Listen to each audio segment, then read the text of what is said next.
18లో ఇవ్వడం జరిగింది. అలాగే ఫ్లోటింగ్ ఆన్ వాటర్ జల మత్స్యాసనంలో 100 minutes ఉన్నందుకు గాను so world book of records, state book of records and Telugu book of records ఈ మూడింటిలో కూడా ఆమె పేరు అనేది నమోదైంది. So it's a great thing. ఒక మహిళగా ఇన్ని అవార్డ్స్ నేను చెప్పింది చాలా తక్కువ, ఇంకా చాలా ఉన్నాయి. అండ్ అలాగే సో కొన్ని విధులు కూడా అన్నదేవి గారు ఇవ్వడం జరిగింది. సో యోగ రత్న, యోగ సరస్వతి, భారత మహిళా శిరోమణి, యోగిని, ఇలా ఎన్నో విధులు కూడా ఆమెకి వచ్చాయి. సో నేను చెప్పిన చాలా తక్కువ, తన బయోడేటా అంతా చూస్తే చాలా న్యూస్ ఉంటుంది. అండ్ మహిళలకే కాదు ప్రతి ఒక్కరికి కూడా ఒక ట్రూ ఇన్స్పిరేషన్. ఒకసారి తనని చూస్తేనే ఒక తపస్వి యోగిని మనం చూసిన ఫీలింగ్ వస్తుంది. So you're really a true inspiration to all ma'am. సో ఈరోజు మహిళా యోగ శక్తి దివాస్కి సంబంధించి యోగా గురించి, మహిళల గురించి కొన్ని విషయాలు విలువైన సూచనలు మీ ద్వారా మేము వెళ్దాం అనుకుంటున్నాం. మీ స్పీచ్ గురించి ఈగర్గా అయితే సో కొన్ని విషయాలు.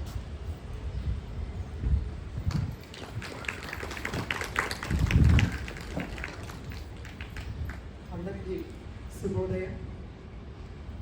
ఇక్కడ వేదిక సుధీర్ గారు, గౌతమి గారు, యువతలు గారు, నాయక్ గారు, రవీంద్రనాథ్ ఠాగూర్ గారు, వీళ్ళందరికీ కూడా నన్ను ఈ కార్యక్రమానికి ఆహ్వానించిన కృతజ్ఞతలు. యోగ శక్తి దివాస్ అంతే కదా, అంటే మహిళా యోగా శక్తి దివాస్. ముఖ్యంగా ఈరోజు మీరు జరుపుకుంటున్నారు. ఇక్కడికి వచ్చే వరకు నాకు తెలియదు ఈ విషయం. అంటే యుగంధర్ గారు వచ్చి కలిసే వరకు భారతీయ యోగ సంస్థానం గురించి తెలుసు, వాళ్ళు చేసే కార్యక్రమాల గురించి తెలుసు. కానీ 200 యోగా సెంటర్లు ఉన్నాయి, ఇంతమంది సాధన చేస్తున్నారు, ఇంతమంది ఉన్నారు ఒక డిస్ట్రిక్ట్. ఈ ఆర్గనైజేషన్ గురించి అంత లోతుగా నాకు తెలియదు. నేను ఇప్పుడే తెలుసుకున్నాను. ఇది చాలా సంతోషించదగ్గ విషయం. ఎందుకంటే వాళ్ళు నేర్చుకున్నది ఏదో ఎంత నేర్చుకున్నారో అనేది కాదు, అది ఎంత నేర్చుకున్నారో అంత మనకి అందరికీ అందించడం చాలా ఇంపార్టెంట్. దీనిని ఇది ఎంతో విలువైంది. యోగా అంటే అది ఏదో ఒక ఎక్సర్సైజ్ కాదు, ఇది చాలా విలువైన విద్య. దీని ఆత్మ విద్య, బ్రహ్మ విద్య, ఇంకా ఎన్నో విద్యలు ఉన్నాయి. ఇందులో రహస్య విద్య, ఇదంతా కూడా యోగానే. ఇలాంటి విద్యని ప్రొద్దున్నే కూర్చుని 1 గంట సేపు సాధన చేయాలనే ఆలోచన చాలా తక్కువ మందికి ఉంది ఇంకా మన భారతదేశంలో. ఇంత గొప్పగా చెప్పుకుంటున్నాం అందరూ యోగా గురించి. యోగా అంటే భారతదేశం, భారతదేశం అంటే యోగా. యోగా ఎవరైనా చేయాలి అని అంటే ఏ దేశం వాళ్ళైనా భారతదేశమే రావాలి, భారతదేశంలోనే నేర్చుకోవాలి. ఇక్కడే ఋషులు, మహర్షులు, యోగులు అందరూ ఉన్నారని మనం గర్వంగా చెప్పుకుంటాం. కానీ మనం మాత్రం తలుపు తీసుకుని బయటికి రాము, కూర్చుని చెయ్యం, మాట్లాడటం తప్ప, వినడం తప్ప. మనం మంచి శ్రోతలు, మన భారతదేశంలో అందరూ కూడా మంచి శ్రోతలు, చక్కగా వింటారు. హరికథ చెప్పినట్టు చక్కగా వాళ్ళు చేసే పని వాళ్ళు చేస్తూనే ఉంటారు. ఎప్పుడూ కూడా శ్రవణం, మననం, అభ్యాసం. ఏది విన్నారో అది ఒక జ్ఞానం. ఆ విన్నది ఒకసారి మననం చేసుకోవాలి. ఇందులో ఇది మనకి ఎంతవరకు ఉపయోగపడుతుంది, మనకి ఎంత కావాలి, ఏం చేసుకోవాలి అనేది మనం డిజైన్ చేసుకోవాలి. ఇప్పుడు నేను వచ్చి 90 చెప్తా, అన్నీ మీరు చేయగలగచ్చు, చేయలేవచ్చు. ప్రతి వ్యక్తి పరిస్థితులు వాళ్ళు ఉన్న పరిస్థితులను బట్టి మారుతూ ఉంటుంది, వ్యక్తులను బట్టి మారుతూ ఉంటుంది. సో వాళ్ళు అందులో ఏది కావాలో అది తీసుకొని దాన్ని మళ్ళీ వాళ్ళు ఒక డిజైన్ చేసుకొని సమయం తీసుకొని సాధన చేయాలి. అప్పుడు మీకు ఉపయోగపడుతుంది. ఇది ఎవరి కోసం చేస్తున్నారు? మన కోసమే కదా. ఎవరి కోసం చేస్తున్నారు? మీకోసమే చేస్తున్నారు. ముఖ్యంగా మహిళలకు ఈ శక్తి యోగా అని చెప్పి ముఖ్యంగా మహిళలకి ఉన్నది. యాక్చువల్లీ చెప్పాలంటే ఇప్పుడున్న పరిస్థితుల్లో మహిళల కన్నా పురుషులకి చాలా ఇంపార్టెంట్. వాళ్ళకే జరుపుకోవాలి పురుష శక్తి దివాస్ అని, వెన్స్డే అని కదండి రోహిణి గారు. అంటే ఇప్పుడు మారింది. మహిళ అబల కాదు, సబల కాదు, శక్తి ఆపలేరు.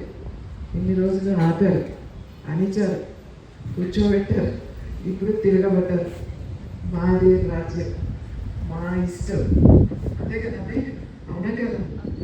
మహిళలతో ఎక్కువ పర్సంటేజ్ ప్రకారం చూస్తే ఇవాళ ఇండియాలో అనేక రకాల మార్పులు మనం చూస్తున్నాం. ఈ మార్పు వచ్చింది, అందరూ చెడిపోయారు, అమ్మాయిలందరూ మహిళలందరూ ఇలా తయారయ్యారు అని అనుకోవద్దండి. ఎందుకంటే ఇది కాలం. మనం కాలంతో పాటు కలిసి నడిస్తే కాలం కలిసి వస్తుంది. విన్నారా మీరు? కాలంతో పాటు కలిసి నడిస్తే కాలం మనకు కలిసి వస్తుంది. కాలంతో ఉండాలి, మనం టైంలో ఉండాలి. ఇప్పుడు మనం కూర్చుని నేను 70లో పుట్టాను, 80లో పుట్టాను, అప్పుడు మా అమ్మమ్మిలా అంటే అప్పుడున్న పరిస్థితులు అది. ఇప్పుడున్న పరిస్థితులు అలా కాదు.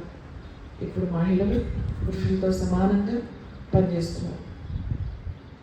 మేము ఇంట్లో కూర్చోము, మాకు విశ్రాంతి అవసరం లేదు. మేము అబలలం కాదు, సబలలం కాదు. మేము మహిళలం, మహాశక్తులం. మాకు కూడా స్వేచ్ఛ కావాలి. మేము కూడా పనిచేస్తాం, మీకన్నా తెలివైన వాళ్ళు, మీకన్నా ఎక్కువ పనిచేస్తామని చెప్పి ఇవాళ పనిచేసి అనారోగ్య సమస్యలు తెచ్చుకుంటున్నాం. అవునా కదా? ఎప్పుడు ఈక్వల్ అనేది ఉండదండి. ఒకటి తక్కువ, ఒకటి ఎక్కువ ఉంటుంది. ఈ ఎనర్జీస్ అనేవి గుర్తుపెట్టుకోండి. ఇక్కడ వీళ్ళ పురుషులు, వీళ్ళ మహిళలు అనేది వదిలేసాయి. ఇక్కడ జెండర్ వద్దు మనకి. మన భగవంతుడు మనల్ని, ఒక సృష్టికర్త మనల్ని ఇలా తయారు చేస్తాడు. ఒక మహిళకు ఉండాల్సిన శక్తులు వేరే ఉంటాయి, ఒక పురుషుడికి ఉండాల్సిన శక్తులు వేరే ఉంటాయి. ఎవరు ఒకళ్ళు ఎక్కువ తక్కువ కాదు. వీళ్ళకుండే శక్తి వీళ్ళకుంది, వీళ్ళకుండే శక్తి వీళ్ళకుంది. కానీ పురుషుల కన్నా మహిళల శక్తి ఉంది. ఒక సృష్టి జరగాలంటే మహిళ కావాల్సింది. పురుషుడు అక్కడే ఉంటే సరిపోదు. పురుషుడు లేకపోయినా ఒక మహిళ ఒక సృష్టిని ఖచ్చితంగా చేయగలదు. ఇది మనం విన్నాం, అది నిజం కూడా. అంత శక్తివంతం. కానీ ఫిజికల్గా మహిళలు ఎప్పుడూ కూడా కొంచెం తక్కువగానే ఉంటారు. ఎందుకంటే మన సిస్టమ్ అలా తయారు చేయబడి ఉంది. మనకి యూట్రస్ అంటే అండాశయం, అలాగే గర్భాశయం అనేది ఒకటి ఉంది. దాన్ని గుర్తుపెట్టుకోండి. ఈ గర్భాశయానికి ఒక గుణం ఉంది. ఏంటో తెలుసా? అది సిగ్గుపడడం. గర్భాశయానికి ఉన్న గుణం ఏంటి? సిగ్గుపడడం. అందుకే ఎవరైనా ఏంట్రా నువ్వు ఆడపిల్లలాగా సిగ్గుపడుతున్నావు ఏంటి అని అంటారు. ఇది ఎందుకు వచ్చింది? వాళ్ళకి మహిళలకు ఉండే సిగ్గు మగవాళ్ళకు ఉండదు. ఒకవేళ అంత సిగ్గు ఉంది అని అంటే వాళ్ళకి ఏదో ఒక హార్మోన్ ఎక్కువగా పనిచేస్తుందని అర్థం. మన పెద్దవాళ్ళు అంటారు, అందుకే సిగ్గుపడకురా నువ్వు, ఎందుకు అంత సిగ్గుపడతావు ఆడవాళ్ళలాగా అని. ఈ గర్భాశయానికి సిగ్గు ఉంది, అది గుర్తుపెట్టుకోండి. ఇవాళ మనం ఆ సిగ్గును వదిలేసి మర్చిపోయి మనం పనిచేస్తున్నాం.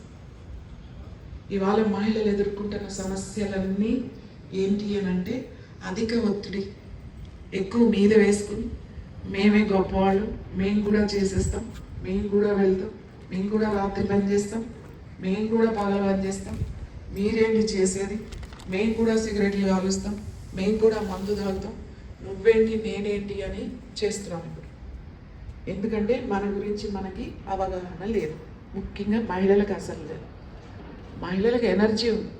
ఎంతసేపు ఏం ఆలోచిస్తాము అని అంటే వాళ్ళు నన్ను చూడాలి, వాళ్ళు నన్ను కేర్ తీసుకోవాలి, వాళ్ళు వచ్చి నాకు పెట్టాలి. మళ్ళీ అంత పెట్టేదంతా ఈమె, నడిపించేదంతా ఈమె, ఇంట్లో మొత్తం పెట్టేదంతా ఈమె. కానీ సహజంగా అందరికీ నేను చేస్తున్నాను కదా, ఒక్కసారన్నా నాకు ఎవరైనా చేసి పెడితే బాగుండు అనేది ఉంటుంది. అది జరగదు. దాని గురించి మనం డిప్రెషన్లోకి వెళ్ళకండి. ఎందుకంటే సిస్టమ్ అలా లేదు. ఇంత జరిగినా, ఇంత డెవలప్ అయినా, అందరూ సమానంగా పనిచేస్తున్నా వంట మాత్రం ఆడవాళ్ళే చేయాలి, ఆడవాళ్ళే పెట్టాలి అనేది ఒకటి ఇంకా ఉంది. ఇంకా కొన్ని జనరేషన్స్ అయితే అది మర్చిపోతారు, మగవాళ్ళు కూడా అన్నీ చేయాలి అని చెప్పేసి. ఈ కాన్సెప్ట్ ఎందుకు వచ్చింది అని అంటే ఆడవాళ్ళకున్న హార్మోన్స్ని బట్టి ఆలోచనలు వేరేగా ఉంటాయి, మగవాళ్ళకున్న హార్మోన్స్ని బట్టి వాళ్ళ ఆలోచనలు వేరేగా ఉంటాయి. వాళ్ళ ఎనర్జీ అంతా యాంగ్ ఎనర్జీ, అంటే అవుట్ మాట, ద స్పేస్ ఎనర్జీ మాట. వాళ్ళు అందుకే ఏమంత పెద్ద అంటే ఇప్పుడు పాపం వాళ్ళు కూడా అన్ని హార్మోన్స్ మారుతున్నాయి. అంటే ఆడవాళ్ళు పెట్టే హింసలకి వాళ్ళ హార్మోన్స్ కూడా మారిపోయి వాళ్ళకు కూడా థైరాయిడ్ ప్రాబ్లమ్స్. ఇవాళ ఆడవాళ్ళకన్నా ఈక్వల్గా మగవాళ్ళకి థైరాయిడ్ ఉంది. అసలు థైరాయిడ్ అనే సమస్య మగవాళ్ళకి ఎందుకు వచ్చింది ఒకసారి ఆలోచించండి మీరు. రాకూడదు, ఎందుకంటే వాళ్ళకి హార్మోన్ అది అలా కుదరదు. కానీ స్ట్రెస్, టెన్షన్ ఎంత నలిగిపోతున్నారంటే ఇప్పుడు భయపడిపోతున్నారు. పెళ్ళిళ్ళు చేసుకోవాలంటే ఇప్పుడున్న జనరేషన్ భయపడిపోతున్నారు. ఎందుకంటే అమ్మో ఆ అమ్మాయి ఏమొస్తుంది, ఆ అమ్మాయి వస్తే ఏం జరిగిపోతుందో, ఆ అమ్మాయి వస్తే అడ్జస్ట్ అవుతుందో లేదు, అమ్మాయి వస్తే అసలు నేను నచ్చుతానో లేదు, నేను నచ్చుతానో లేదు, ఆ అమ్మాయి వస్తే ఏంటి అనేది ఇక్కడ తల్లిదండ్రులకి అబ్బాయిలకి అందరికీ భయంగా ఉంది.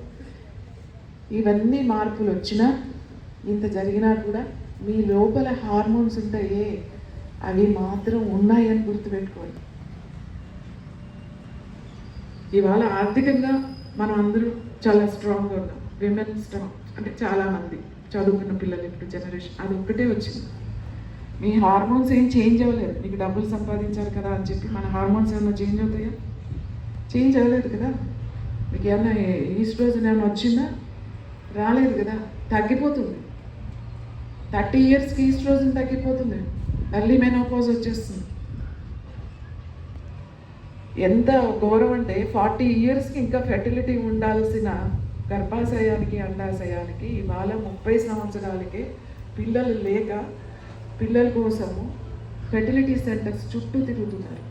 ల్యాక్స్ ఆఫ్ రూపీస్ ఖర్చు పెడుతున్నారు. ఆడవాళ్ళలో ఓజస్ శక్తి తగ్గిపోతుంది, మగవాళ్ళలో వీర్య శక్తి తగ్గిపోతుంది. యోగా అంతా ఈ వీర్య శక్తి మీదే ఉంది, అది గుర్తుపెట్టుకోండి. ఈ ఓజస్సునే ఉంది. మన లోపల ఉన్న ఓజస్సుని రేతస్సుగా మార్చుకోవాలి, రేతస్సుని తేజస్సుగా మార్చుకోవాలి. అదే యోగం. సింపుల్గా చెప్పాలంటే శక్తి ఎక్కడుంది? లోపల ఉంది. అది ఎలా వచ్చింది మనకి? ఆ శక్తి ఏంటి? వీర్య శక్తి. అది ఎలా వచ్చింది మనకి? మగవాళ్ళకి ఆడవాళ్ళకి ఒకటే ఎనర్జీ. ఎక్కడి నుంచి వచ్చింది? మనం తీసుకున్న ఆహారం ద్వారా వచ్చింది, మనం తీసుకున్న శ్వాస ద్వారా వచ్చింది. మనం రోజు సరైన ఆహారం తీసుకోలేదనుకోండి, మీ ఎనర్జీ లెవెల్స్ ఏమి ఉండవు. మీరు యోగా చేయండి, గంటలు గంటలు కూర్చొని ధ్యానం చేయండి, ఏం ఉపయోగం లేదు. Food is very important. ఆహారం ప్రసాదం. విష్ణువు ఇక్కడున్నాడు. విష్ణువుకి ఏం పెట్టాలి? ఎప్పుడు నైవేద్యం పెట్టాలి. ఎక్కడున్నాడు విష్ణు? ఇది విష్ణు స్థానం. బ్రహ్మ, విష్ణు, మహేశ్వర అంటే కదా, ఈశ్వర.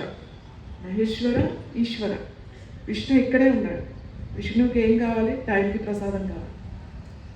పెడుతున్నారు నైవేద్యం, టైంకి పెడతారు. మనం తయారు చేసుకున్న విగ్రహాలకి, మనం ప్రాణప్రతిష్ఠ చేసుకున్న విగ్రహాలకి టైంకి నైవేద్యం పెడతారు. కానీ మనల్ని తయారు చేసుకున్న ఆ భగవంతుడు ఉండడానికి మనల్ని తయారు చేసుకున్న ఆయన లోపల ఉంటే పట్టించుకో, మన ఇష్టం వచ్చినట్టు చేస్తాం. ముఖ్యంగా మహిళలు చేసే పని టైంకి తినరు. పనమ్మాయి రావాలి, పనమ్మాయి వెళ్ళాలి, వంట అవ్వాలి, పిల్లలు వెళ్ళాలి, పూజ అవ్వాలి, ఇంకా కొంచెం టైం ఉంటే పూజ. గంటలు గంటలు చేస్తారు పూజ.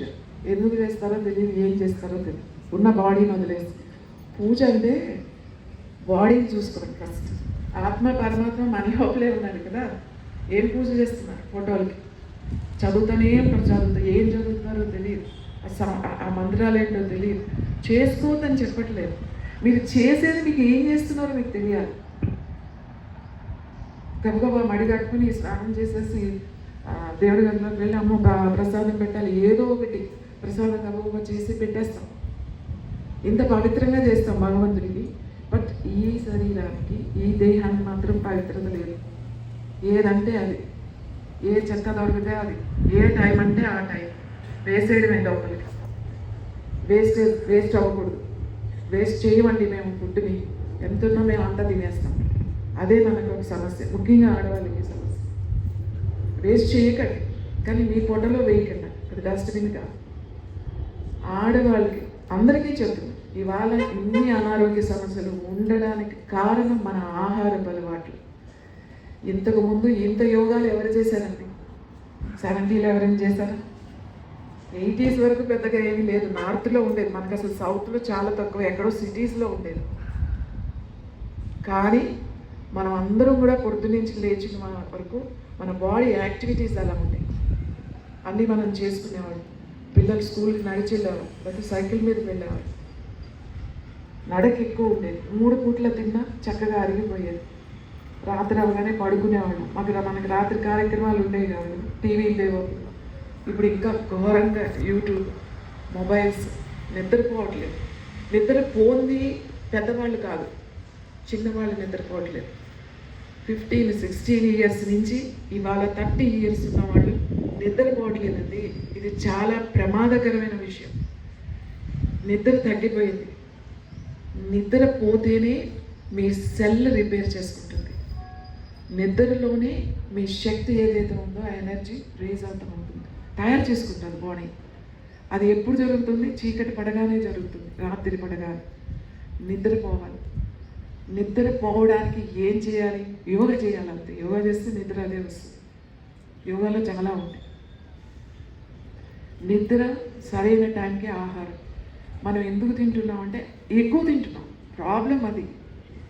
ఎక్కువ తినేసి, ఇష్టం వచ్చినప్పుడు తినేసి, మిడ్ నైట్ బిర్యానీ అని, ఆ బిర్యానీ అని, పిల్లలతో పాటు మనం వెళ్తాం, మనం కూడా తినేస్తాం. మీరు నేర్చుకోవాల్సింది ఏంటంటే డైటీషియన్ చుట్టూ కాదు తిరిగేది. మీరు ఎందుకు తిరుగుతున్నారో నాకు ఈ రోజుకి అర్థం కాదు. ఫస్ట్ నన్ను ఎక్కడికి వెళ్ళినా మీరు డైట్ చెప్పండి అంటారు. ఏం డైట్ చెప్పండి? మీ గురించి మీకు తెలియదా? మీరు చిన్నప్పటి నుంచి ఏం తిన్నారు? మీ అమ్మగారు ఏం తిన్నారు? మీ అమ్మమ్మలు ఏం తిన్నారు?